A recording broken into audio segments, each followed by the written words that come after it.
આજે આપણે જો ગુલાબના પાકમાં મોલોનો ઘણો બધો ઉપદ્રવ થઈ ગયો છે। તમે જોઈ શકો છો અત્યારે મોલોનો જુઓ એટલી બધી મોલો આવી ગઈ છે કે ગુલાબનો વિકાસ એકદમ અટકી ગયો છે।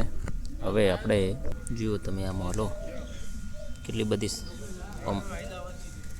હજારોની સંખ્યામાં અટેક થયો છે મોલોનો ગુલાબ ઉપર। તમે પણ ગુલાબની ખેતી કરતા હશો, તમારે પણ જો આવી રીતે ગુલાબમાં મોલોનો આવી રીતે એકદમ ઉપદ્રવ થઈ જાય। આ જુઓ હાથમાં કેટલી બધી મોલો આપતી હોય છે મારા, જુઓ આવી રીતે મોલો, જુઓ આ બધી મોલો છે। આ બધી ઇન્સેક્ટિસાઇડ જીવાત હોય છે, નાની નાની સૂક્ષ્મ જીવાત ઘણી બધી સંખ્યામાં હોતી હોય છે આવી જીવાતો જુઓ તમે।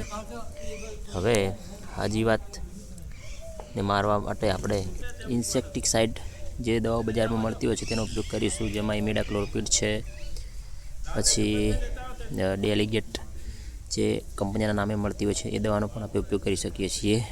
પછી બીજી ઘણી બધી દવાઓ બજારમાં થાયોમેથોક્ઝામ પણ હોય છે, એનો પણ ઉપયોગ કરી શકીએ છીએ।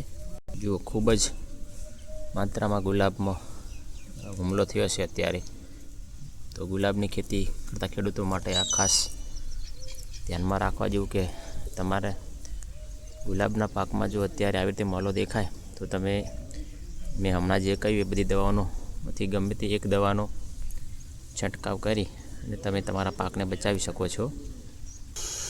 બીજું એક કે આવી રીતે જો મોલો આવશે એટલે તમારા ગુલાબ આવતા બંધ થઈ જશે। જો મને અહીંયા ભરપૂર ગુલાબ આવતા, પણ હવે ગુલાબની સંખ્યા ખૂબ ઓછી થઈ ગઈ છે અત્યારે, તમારે પણ એવું જ થશે। એટલે આવી જીવાતો રસ ચૂસી ખાતી હોય છે, જેના લીધે પાક પોતાનું ફળ આપી શકતું નથી। એટલે ફ્લાવર હોય તો એ એનું ફૂલ આપી શકતું નથી, ફ્રૂટ હોય બાગાયતી પાક હોય તો ફળ આપી નથી શકતા। એટલે આવી જીવાતોનું તાત્કાલિક નિવારણ કરવું જ જોઈએ, જેથી કરી તમારો પાક બચી જાય। આવા જ ખેતીને લગતા વિડીયો જોવા બદલે મારી ચેનલને સબસ્ક્રાઈબ કરો, વિડીયોને શેર કરો, લાઈક કરો। ભારત માતા કી જય।